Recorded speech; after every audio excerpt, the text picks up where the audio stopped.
Hello students, it's Anuradha ma'am here. Welcome to my YouTube channel make concept easy. आज के video lecture में class 11 psychology के chapter 8 को continue करते हुए मैं आपको एक्सप्लेन करूंगी थॉट एंड लैंग्वेज। देखो, ये जो टॉपिक है बहुत इंपॉर्टेंट है क्योंकि आपके एग्जाम में इसमें से जरूर क्वेश्चन पूछा जाता है।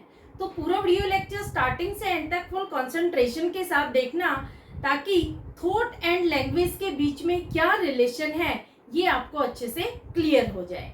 देखो, आज के वीडियो लेक्चर में हम ये डिस्कस करेंगे कि क्या हमारी लैंग्वेज थॉट को डिटरमाइन करती है या फिर हमारी थॉट लैंग्वेज को डिटरमाइन करती है। किस तरह का रिलेशन थॉट और लैंग्वेज के बीच में है। देखो, जो हम बोलते हैं क्या वो हमारी सोच पर डिपेंड होता है या फिर जो हम सोचते हैं वो हमारी लैंग्वेज पर डिपेंड होता है। ये डिस्कस करने के लिए आज मैं 3 पॉइंट ऑफ व्यू आपको एक्सप्लेन करूंगी। तीनों ही पॉइंट ऑफ व्यू बहुत इंपॉर्टेंट है। अलग अलग साइकोलॉजिस्ट ने ये तीनों पॉइंट ऑफ व्यू एक्सप्लेन किए हैं। पहला पॉइंट ऑफ व्यू क्या है? Language as determinant of thought. देखो, जो हम बोलते हैं उस पर हमारी थॉट डिपेंड होती है। यहाँ पर लैंग्वेज को पहले कंसिडर किया गया है, लैंग्वेज को बेसिक कंसिडर किया गया है जिस पर हमारी थॉट डिपेंडेंट होती है। देखो, यहाँ पर जो लैंग्वेज है, जो भाषा है, वो डिटरमाइन करती है, इन्फ्लुएंस करती है हमारी थॉट को। यानी जो भाषा हम जानते हैं उस पर हमारी थिंकिंग बेस्ड होती है। जिस लैंग्वेज को हम अच्छे से जानते हैं उस लैंग्वेज के बारे में हम अपनी थॉट इजीली डेवलप कर लेते हैं। उस लैंग्वेज के बारे में हम डिफरेंशिएट कर सकते हैं। जैसे देखो, हिंदी लैंग्वेज में हम रिश्तों के लिए अलग अलग वर्ड्स यूज करते हैं। जैसे मदर के ब्रदर को आप क्या कहेंगे? मामा। और फादर के ब्रदर को अगर बड़ा है तो आप कहेंगे ताऊ, और अगर छोटा है तो आप कहेंगे चाचा। इसी तरह से मदर की सिस्टर को आप कहेंगे मौसी और फादर की सिस्टर को आप कहेंगे बुआ। तो इस तरह से बहुत सारे वर्ड्स हम यूज करते हैं अलग अलग रिश्तों को डिफाइन करने के लिए। लेकिन जो इंग्लिश लैंग्वेज है उसमें आप सिर्फ एक सिंगल वर्ड ही यूज करते हैं इन सारे रिश्तों के लिए, वो है अंकल। तो देखो, एक बच्चा जो इंडियन है, हिंदी लैंग्वेज को जानता है, तो उसके लिए इन सारे रिश्तों के बारे में सोचना और डिफरेंशिएट करना इजी होगा as compare to English language. English language में सारे रिश्तों के लिए सिर्फ एक सिंगल वर्ड ही यूज किया जाता है जो होता है अंकल। लेकिन हिंदी लैंग्वेज में हर रिश्ते के लिए हम अलग अलग वर्ड यूज करते हैं। तो देखो, जो थिंकिंग होती है वो लैंग्वेज पर डिपेंड होती है। जिस लैंग्वेज को हम जानते हैं उसी लैंग्वेज को बेस बनाकर हम अपनी थिंकिंग डेवलप करते हैं। क्लियर? तो आपको समझ में आया कि किस तरह से लैंग्वेज को एक डिटरमिनेंट कंसिडर किया जाता है थॉट प्रोसेस के लिए। तो आप कैसे लिखेंगे? The word mama in Hindi describes the meaning clearly then uncle in English. English में अंकल वर्ड यूज करते हैं हर रिश्ते को डिफाइन करने के लिए, चाहे वो मामा का रिश्ता हो, मौसा का रिश्ता हो, फूफा का रिश्ता हो, चाचा या ताऊ, कोई भी रिश्ता हो, हर रिश्ते के लिए हम सिर्फ एक सिंगल वर्ड यूज करते हैं, वो होता है अंकल।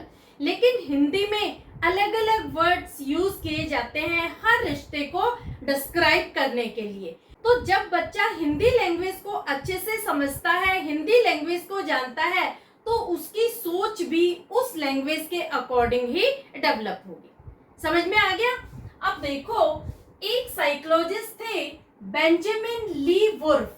वो भी इसी पॉइंट ऑफ व्यू में बिलीव करते थे।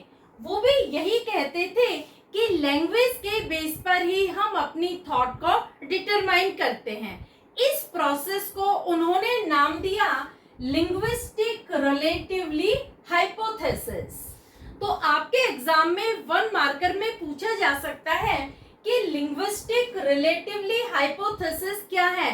लिंग्विस्टिक रिलेटिवली हाइपोथेसिस ये एक ऐसा प्रोसेस है जिसमें लैंग्वेज को डिटरमिनेंट कंसीडर किया जाता है थॉट प्रोसेस के लिए। इसमें हम लैंग्वेज को बेसिक कंसीडर करते हैं, प्राइमरी फैक्टर कंसीडर करते हैं, और जो थॉट है, जो हमारी सोच है, उसे हम सेकेंडरी फैक्टर कंसीडर करते हैं। समझ में आ गया? तो पहला इसमें पॉइंट ऑफ व्यू क्या है? Language as determinant of thought. Language के बेस पर ही हम थॉट डेवलप करते हैं, चाहे वो पर्सन हो, चाहे वो ऑब्जेक्ट हो, चाहे कोई इवेंट हो। हर चीज से रिलेटेड जो भी हमारी थॉट डेवलप होती है वो लैंग्वेज पर ही बेस्ड होती है। Clear? Second point of view है thought as determinant of language. देखो, सेकंड पॉइंट ऑफ व्यू बिल्कुल अपोजिट है फर्स्ट पॉइंट ऑफ व्यू से। सेकंड पॉइंट ऑफ व्यू में क्या कहा गया है कि थॉट पहले आती है और लैंग्वेज बाद में आती है। इसमें जो फेमस साइकोलॉजिस्ट थे जीन पियाजे, उन्होंने बिलीव किया that thought not only determine language but also proceeds it. Jean पियाजे जो एक स्विस साइकोलॉजिस्ट थे, इनका मानना ये था कि थॉट ना सिर्फ लैंग्वेज को डिटरमाइन करती है बल्कि लैंग्वेज से पहले आती है। यानी पहले हम सोचते हैं, पहले हमारी थिंकिंग डेवलप होती है और बाद में लैंग्वेज डेवलप होती है। इनके अकॉर्डिंग बच्चे जब किसी बिहेवियर को ऑब्जर्व करते हैं तो उसे इमिटेट करते हैं, उस बिहेवियर की नकल करते हैं। तो देखो, यहाँ पर थिंकिंग इन्वॉल्व हुई है लेकिन लैंग्वेज इन्वॉल्व नहीं हुई। तो पियाजे का यही मानना था कि सबसे पहले थॉट प्रोसेस आता है, थॉट को बेसिक कंसीडर किया जाता है और बाद में लैंग्वेज डेवलप होती है। तो आप कैसे लिखेंगे? Children see something and later copy it, thinking takes place, language is not involve. देखो, जब बच्चे किसी भी चीज को देखते हैं तो पहले तो वो बहुत ध्यान से उस चीज को देखते रहेंगे और बाद में उस चीज की वो नकल करेंगे, उस चीज को वो इमिटेट करेंगे। जिस पर्सन को वो अपना रोल मॉडल मानते हैं उस पर्सन के एग्जैक्ट बिहेवियर को वो कॉपी करते हैं और उसी बिहेवियर को वो शो करते हैं। तो देखो, यहाँ पर बच्चों में थॉट प्रोसेस इन्वॉल्व हुआ है, थिंकिंग इन्वॉल्व हुई है। यहाँ पर किसी तरह की कोई लैंग्वेज डेवलप नहीं हुई। लैंग्वेज को उन्होंने यूज नहीं किया जब वो बिहेवियर को शो कर रहे थे, तो यहाँ पर उन्होंने लैंग्वेज को यूज नहीं किया लेकिन उन्होंने अपनी थिंकिंग को अप्लाई किया है। तो पियाजे के अकॉर्डिंग जो लैंग्वेज है ये एक व्हीकल कंसिडर किया जाता है थिंकिंग प्रोसेस का। लैंग्वेज एक लर्निंग एक्टिविटी है, लैंग्वेज को हम लर्न कर सकते हैं, लेकिन जो वर्ड्स आप लर्न करेंगे उसमें थिंकिंग की रिक्वायरमेंट होगी। तो पियाजे ने थिंकिंग को बेस कंसीडर किया है और लैंग्वेज को उन्होंने थिंकिंग पर बेस्ड माना है। तो समझ आया आपको जीन पियाजे का पॉइंट ऑफ व्यू क्या था? इन्होंने कहा कि पहले थिंकिंग आती है, पहले थॉट डेवलप होती है और उसके बाद लैंग्वेज डेवलप होती है। तो थॉट को डिटरमिनेंट कंसीडर किया गया है लैंग्वेज का। क्लियर? अब देखो, इसका एक थर्ड पॉइंट ऑफ व्यू और है। थर्ड पॉइंट ऑफ व्यू क्या कहता है? Different origin of language and thought. Vygotsky argued that language and thought develop in a child separately until 2 years of age. Before 2 years of age, thought is pre-verbal and expressed in action, for example, crying. And around 2 years of age, thought becomes verbal. देखो, Russian psychologist Vygotsky का कहना क्या था कि thought और language ये दोनों अलग अलग डेवलप होती हैं 2 साल की उम्र तक। जब बच्चा 2 साल का होता है तब तक उसमें थॉट और लैंग्वेज में कोई रिलेशन नहीं होता, ये दोनों अलग अलग डेवलप होती हैं। 2 साल से पहले बच्चे की थॉट प्री वर्बल होती है और एक्शन में एक्सपीरियंस्ड की जाती है। जैसे देखो, जब बच्चा भूखा होता है, जब वो अनकंफर्टेबल फील करता है तो वो रोना शुरू कर देता है, क्योंकि उसे कोई लैंग्वेज नहीं आती है, उसे बोलना नहीं आता है। 2 साल के बाद लैंग्वेज धीरे धीरे डेवलप होती है। तो देखो, वाइगोत्स्की ने यही कंक्लूड किया है कि 2 साल से पहले लैंग्वेज और थॉट में किसी तरह का कोई रिलेशन नहीं होता। जब बच्चा 2 साल का हो जाता है तो धीरे धीरे उसकी लैंग्वेज डेवलप होनी शुरू हो जाती है, और जैसे जैसे बच्चा बड़ा होता है तो उसमें ये दोनों ही चीजें इंटरडिपेंडेंट हो जाती है, थॉट और लैंग्वेज इंटरडिपेंडेंट हो जाती है। देखो, कई बार क्या होता है कि हम थॉट प्रोसेस यूज करते हैं लेकिन लैंग्वेज को यूज नहीं करते। जब हमारी थिंकिंग नॉन वर्बल होती है, जैसे विजुअलाइजेशन, फिर बॉडी रिलेटेड मूवमेंट्स जैसे गेस्चर्स है, पोस्चर्स है, तो यहाँ पर हम लैंग्वेज यूज नहीं कर रहे हैं लेकिन हम अपनी थॉट को एक्सप्रेस कर रहे हैं। इसी तरह से कई बार क्या होता है कि हम लैंग्वेज को तो यूज करते हैं लेकिन थॉट प्रोसेस को यूज नहीं करते। जैसे आप अपनी फीलिंग को एक्सप्रेस करते हैं, जैसे आप कहते हैं good morning, how are you, I am fine, thank you. तो जब आप इस तरह के वर्ड्स बोलते हैं, जब आप इस तरह की लैंग्वेज यूज करते हैं तो विदाउट थिंकिंग यूज करते हैं, यहाँ पर थॉट प्रोसेस टेक प्लेस नहीं करता। और जब दोनों फंक्शन ओवरलैप हो जाते हैं तो हम दोनों को एक साथ यूज करते हैं, तो हमारी थॉट वर्बल होती है और स्पीच रैशनल प्रोड्यूस होती है। तो समझ आया वाइगोत्स्की ने क्या कहा कि जब बच्चा 2 साल का होता है तब तक थॉट और लैंग्वेज दोनों अलग अलग डेवलप होती हैं। जो उसकी थॉट है वो प्री वर्बल होती है और एक्सपीरियंस की जाती है एक्शन में। जब वो 2 साल का हो जाता है तो धीरे धीरे उसकी जो थॉट है वो वर्बल होनी शुरू हो जाती है। क्लियर? तो समझ आए तीनों पॉइंट ऑफ व्यू। तीनों पॉइंट ऑफ व्यू बहुत इंपॉर्टेंट है। 3 मार्कर में ये क्वेश्चन पूछा जा सकता है, तो आपको तीनों ही पॉइंट ऑफ व्यू एक्सप्लेन करने होंगे। क्लियर? अब मैं आपको बता रही हूँ development of language and language use, किस तरह से हमारी लैंग्वेज का डेवलपमेंट होता है और कैसे हम लैंग्वेज को यूज करते हैं। देखो, इसमें मैं आपको एक्सप्लेन कर रही हूँ meaning and nature of language, जिसमें मैं 3 पॉइंट आपको डिस्क्राइब करूंगी। पहला है सिंबल, दूसरा है रूल्स और तीसरा है कम्युनिकेशन।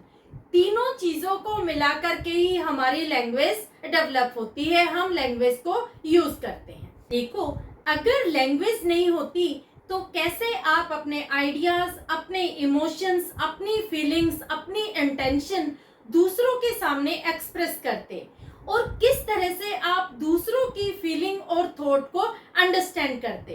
तो लैंग्वेज तो बहुत इम्पोर्टेंट है, क्योंकि लैंग्वेज के थ्रू ही हम अपने आइडियाज को शेयर करते हैं और दूसरे की थॉट को अंडरस्टैंड करते हैं।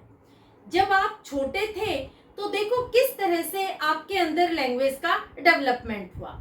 सबसे पहले आपने माँ माँ ये वर्ड स्टार्ट किया था बोलना।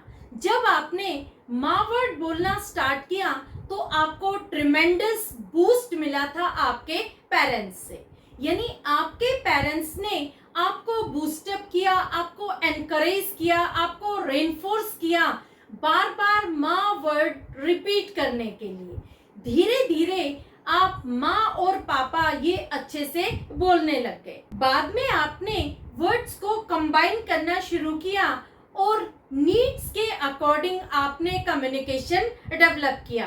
आपने सिचुएशन अप्रोप्रिएट वर्ड्स भी लर्न कर लिए।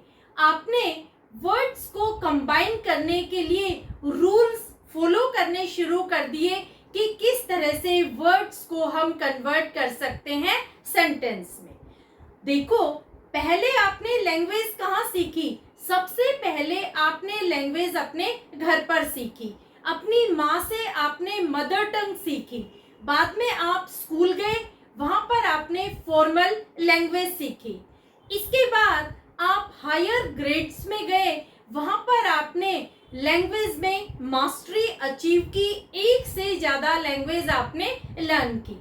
तो जो ये लैंग्वेज लर्निंग की जर्नी स्टार्ट हुई थी, ये स्टार्ट हुई थी माँ वर्ड से, और बाद में जब आप हायर ग्रेड्स में पहुंचे तो आपने मास्टरी अचीव की लैंग्वेज लर्निंग में। ना सिर्फ आपने एक लैंग्वेज लर्न की, बल्कि बहुत सारी लैंग्वेज के आप मास्टर बन गए। तो देखो, लैंग्वेज तो बहुत इम्पोर्टेंट है। अगर लैंग्वेज नहीं होती तो हम अपने आइडियाज, हम अपनी फीलिंग किसी को शेयर नहीं कर पाते। तो किस तरह से लैंग्वेज स्टार्ट होती है, कैसे लैंग्वेज कम्युनिकेशन में ट्रांसफॉर्म होती है, इसके लिए मैं 3 कैरेक्टरिस्टिक आपको डिटेल में एक्सप्लेन कर रही हूँ। पहला आता है सिंबल। सिंबल क्या होता है? We use symbol while thinking or speaking. We use the word home or school. They are associated with some object or events. देखो, जब आप सोचना और बोलना शुरू करते हैं तो सबसे पहले उसमें आप सिंबल यूज करते हैं। यहाँ पर हम सिंबल को लेंगे वर्ड्स। जैसे आप बोल रहे हैं होम, तो होम ये क्या है? ये एक वर्ड है। इसको आप कैसे एसोसिएट करेंगे? इसको आप एसोसिएट करेंगे home is a place where I live. घर एक ऐसी जगह है जहां पर मैं रहता हूं। दूसरा, जब आप स्कूल वर्ड बोलते हैं तो स्कूल को आप एसोसिएट करते हैं school is a place where I study. तो देखो, जब भी आप कोई भी वर्ड बोलते हैं या सोचते हैं तो उसमें हमेशा सिंबल यूज किया जाता है। क्लियर? नेक्स्ट पॉइंट आता है rules. The word we use should be presented in a specific order. For example, I am going to the school.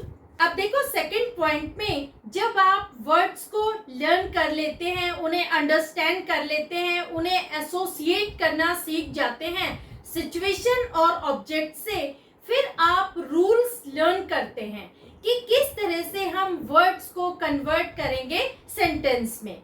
आप एक प्रॉपर सीक्वेंस बनाते हैं, एक मीनिंगफुल सेंटेंस डेवलप करते हैं। जैसे आप कह रहे हैं I am going to school, ये क्या है? ये एक मीनिंगफुल सेंटेंस है। इसमें आपने अलग अलग वर्ड्स को कंबाइन करके एक प्रॉपर मीनिंगफुल सेंटेंस डेवलप किया है। इसे हम कहते हैं रूल्स। कभी भी आप ऐसे नहीं कहेंगे going to the school I am, क्योंकि ये एक इनकरेक्ट सेंटेंस है। तो जब हम सेंटेंस बनाते हैं तो हम प्रॉपर रूल्स फॉलो करके वर्ड्स को कंबाइन करते हैं और एक सीक्वेंस में, एक ऑर्डर में सेंटेंस को डेवलप करते हैं। क्लियर? थर्ड पॉइंट आता है communication. We communicate our ideas, feeling, thoughts, intention with others with the help of language. We use gestures and postures in non-verbal communication.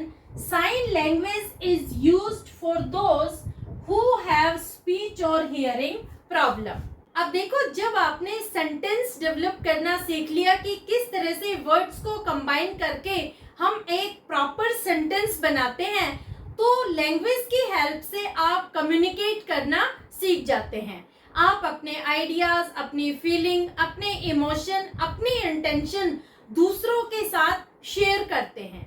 कई बार क्या होता है कि हमारा जो कम्युनिकेशन होता है वो नॉन वर्बल होता है, जिसमें हम बॉडी मूवमेंट्स यूज करते हैं, जैसे गेस्चर्स है, पोस्चर्स है, आई कांटेक्ट है। इनके थ्रू हम अपने मैसेज को कन्वे करते हैं। इसी तरह से साइन लैंग्वेज भी कम्युनिकेशन में यूज की जाती है। जिन लोगों को स्पीच की प्रॉब्लम होती है, हियरिंग प्रॉब्लम होती है, वो साइन लैंग्वेज के थ्रू अपने मैसेज को कन्वे करते हैं। क्लियर? तो होपफुली तीनों कैरेक्टरिस्टिक आपको लैंग्वेज के समझ में आ गए होंगे। पहला है सिंबल, दूसरा है रूल्स और तीसरा है कम्युनिकेशन। क्लियर? तो आज के वीडियो लेक्चर में सिर्फ इतना ही बताऊंगी। इसका जो रिमेनिंग पार्ट है वो मैं आपको एक्सप्लेन करूंगी नेक्स्ट वीडियो लेक्चर में। कंटिन्यूटी में आप मेरे लेक्चर्स देखते रहना। नेक्स्ट वीडियो लेक्चर में मैं चैप्टर 8 कंप्लीट कर दूंगी और स्टार्ट करूंगी चैप्टर नंबर 9। क्लियर? तो लिंक अपने फ्रेंड्स को भी जरूर शेयर कर देना ताकि उन बच्चों की क्वेरीज भी अच्छे से क्लियर हो जाए। Thank you so much.